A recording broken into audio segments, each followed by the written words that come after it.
As he moved deeper into the forest, the wailing grew louder, and soon it was accompanied by soft whispers. They seemed to come from all around him, hissing his name in the darkness. No, come with us.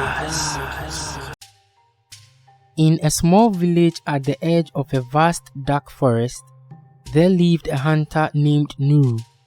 Known throughout the land for his bravery and skill, Nuru was a man of great strength and sharp instincts. Yet, even he had heard the terrifying legends of the Night Forest, a cursed place where no one dared to venture after sunset. The Night Forest was said to be inhabited by wailing spirits, restless souls who lured travelers into the depths of the wood, never to be seen again. The villagers spoke in hushed tones of how, long ago, a powerful sorcerer named Baraka had been betrayed by his own people. In his dying breath, Baraka cursed the forest, transforming it into a realm of eternal darkness and despair. The spirits of those who had wronged him were bound to the forest, doomed to wander its shadowy paths for eternity. One fateful evening, Nuru returned to the village from a hunt, his catch slung over his shoulder. As he approached, he noticed an unusual commotion, people running, shouting and crying. His heart sank as he hurried toward the source of the chaos. There, at the center of the village, stood a distraught woman named Amina. She was clutching her chest, her face pale with fear. "Amina, what has happened?" Nuru asked, his voice calm yet urgent. "It's my son, Jabari," Amina sobbed. "He chased our goat into the Night Forest, and now he's lost. No one dares to go after him, Nuru. And the sun has already set." The villagers exchanged fearful glances, knowing the horrors that awaited anyone who crossed the threshold of the forest after dark. But Nuru, driven by his sense of duty and the desperation in Amina's eyes, made a decision that would change his life forever. "I will go," Nuru declared, his voice steady. "I will bring Jabari back." The villagers tried to persuade him, warning him of the wailing spirits and the cursed sorcerer's wrath, but Nuru's mind was made up. He armed himself with his spear, a torch, and a small talisman given to him by the village elder, a charm said to protect against evil spirits. With a deep breath, he ventured into the Night Forest as the last rays of the sun disappeared behind the hills. As Nuru entered the forest, an oppressive silence fell over him. The trees loomed like ancient sentinels, their twisted branches blocking out even the faintest slivers of moonlight. The air was thick and cold, and a heavy mist clung to the ground, swelling around Nuru's feet as he moved forward. The deeper he went, the darker it became, until the only light came from the flickering flame of his torchlight. The forest seemed to close in around him, the silence broken only by the crunches of leaves under his foot. Nuru gripped his spear tightly, his senses on high alert. Suddenly, a faint wailing sound reached his ears. It was distant at first, like a mournful cry carried by the wind, but Nuru pressed on. The sound grew louder and more distinct. It was a sorrowful wail that sent chills down his spine. The legends were true.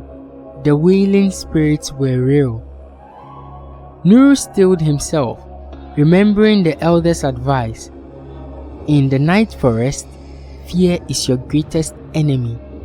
The spirits feed on it, and if you let it consume you, they will drag you into the darkness.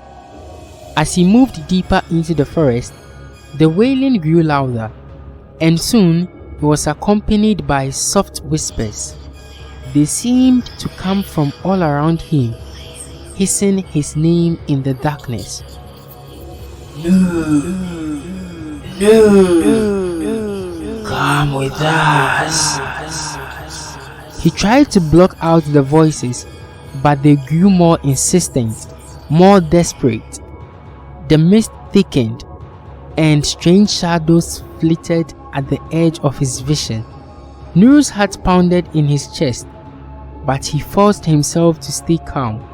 He could not let the spirits take hold of his mind.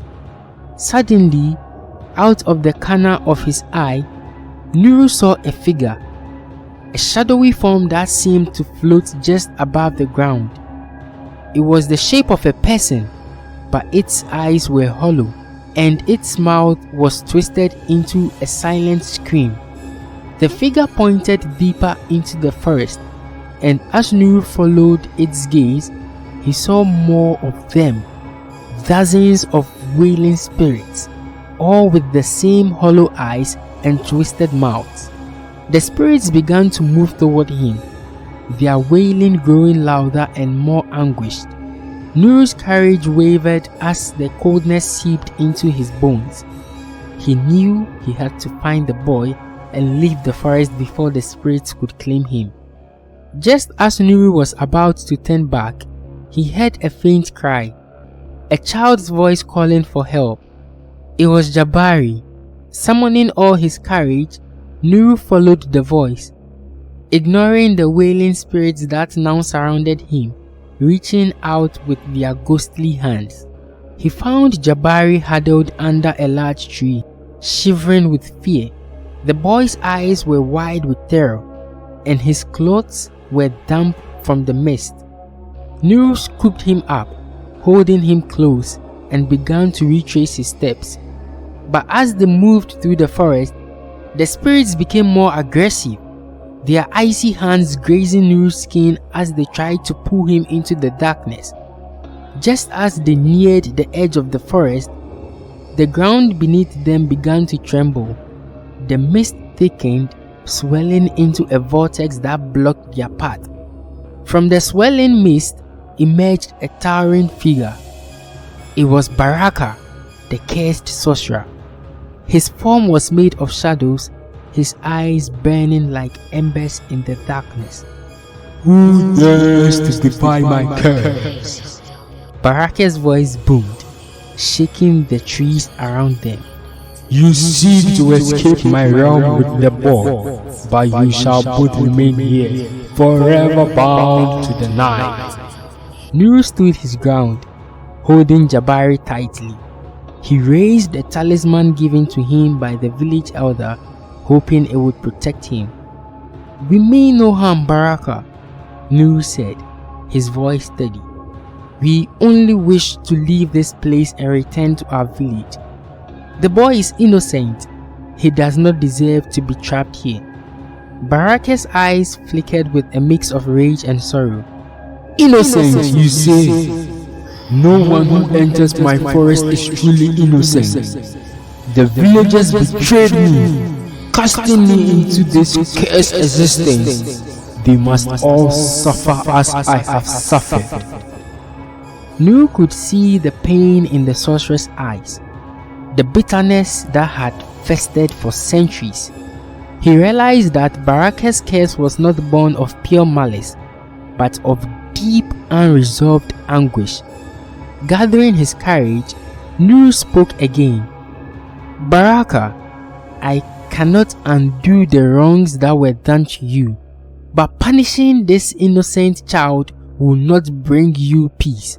The villagers who betrayed you are long gone. Their descendants live in fear of your curse, but they do not share in the guilt of their ancestors. Let the boy go and allow your soul to find rest."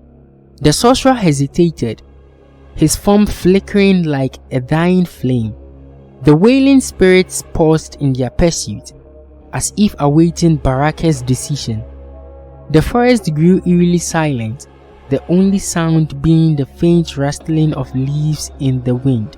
For a long moment, it seemed as though Baraka would refuse, but then something changed in his eyes. A glimmer of recognition, a moment of clarity. The shadows around him began to dissipate, and his form grew less menacing. You speak the truth, Hunter, Baraka said quietly. I have been trapped in this torment for too long, blinded by my own pain. Perhaps it is time for me to let go.